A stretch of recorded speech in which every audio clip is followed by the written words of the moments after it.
জ্যান্ত মানুষকে মাটিতে পুঁতে দেয়া হচ্ছে এক অদ্ভুত চিকিৎসা। হাতে পায়ে লবণ মাখিয়ে ৬ ঘন্টা ধরে গলা পর্যন্ত মাটি চাপা দিয়ে সুস্থ করার চেষ্টা করা হচ্ছে প্যারালাইসিস রোগীকে।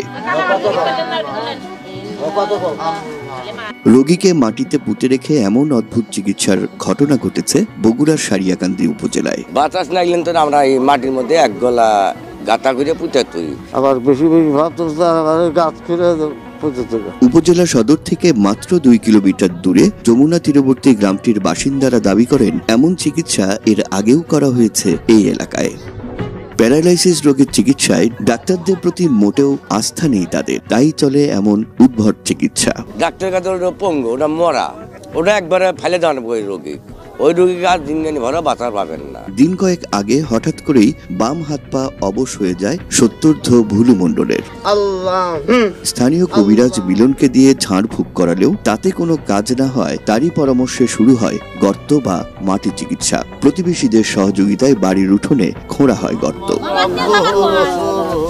সেই গর্তে ভুলু মণ্ডলকে শুয়ে ৫ কেজি লবণ দিয়ে মুখমণ্ডল বাদে পুরো শরীর মাটি চাপা দিয়ে রাখা হয় প্রায় ৬ ঘন্টা। একই সাথে ৫ ফুট গভীর আরো একটি গর্ত করা হয়। স্থানীয়রা জানান শুইয়ে মাটি চাপায় কাজ না হলে রোগীকে ৫ ফুট গভীর গর্তে দাঁড় করিয়ে মাটি চাপা দিয়ে রাখা হবে। মাটি দিয়ে চাপা থাকা অবস্থায় ভুলু মণ্ডল জানান বেশ ভালো অনুভব করছেন তিনি।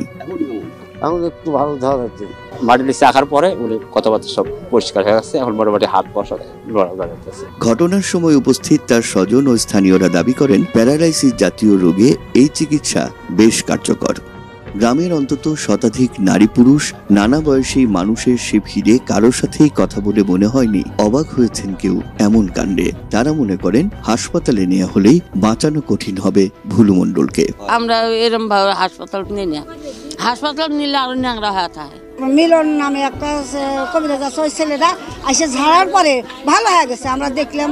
এদিকে সাংবাদিকদের উপস্থিতি টের পেয়ে গা ঢাকা দেয় ভুলু মণ্ডলকে মাটিতে পুঁতে রাখা কথিত কবিরাজ মিলন। স্থানীয়রা জানান অটোরিকশা চালক মিলন নিয়মিত আশপাশের কয়েক গ্রামের প্যারালাইসিস রোগীদের এমন মাটি চিকিৎসা দিয়ে থাকেন।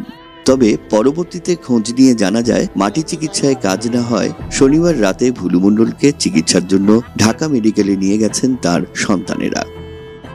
২৫০ শয্যা বিশিষ্ট মোহাম্মদ আলী হাসপাতাল বগুড়ার আবাসিক মেডিকেল অফিসার ডাক্তার শফিক আমিন কাজল জানান কথিত এমন চিকিৎসায় রোগী সুস্থ হওয়া তো দূরের কথা, সময় ক্ষেপণের কারণে উল্টো রোগীর অবস্থা খারাপ হতে পারে আরো। আধুনিক এই যুগে এসেও মানুষের মাঝে এমন কুসংস্কার এবং ভ্রান্ত ধারণার পেছনে সুশিক্ষার অভাবকে দায়ী করছেন তিনি। অরিজিনাল কোন লিগ্যাল মেডিকেল কজে হয়ে থাকতে পারে, তাহলে এই ট্রিটমেন্টের দ্বারা তার ক্ষতি হবে, উপকার তো হবেই না, তার ক্ষতি হবে।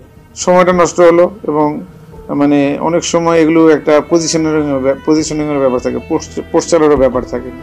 আমরা তো দেখেন যে একটা যে কোনো মানুষ আহত হলে বা যে কোনো মানুষের ভাঙাচোরা হয়ে গেলে তখন আমরা দেখি যে একটা নির্দিষ্ট পোস্টার মেনটেন করে এক জায়গা থেকে আরেকজন ট্রান্সফারের কথা। সেখানে উনি বালির মধ্যে মানে লবণ তো একটা ভালো জিনিস কখনোই নয়।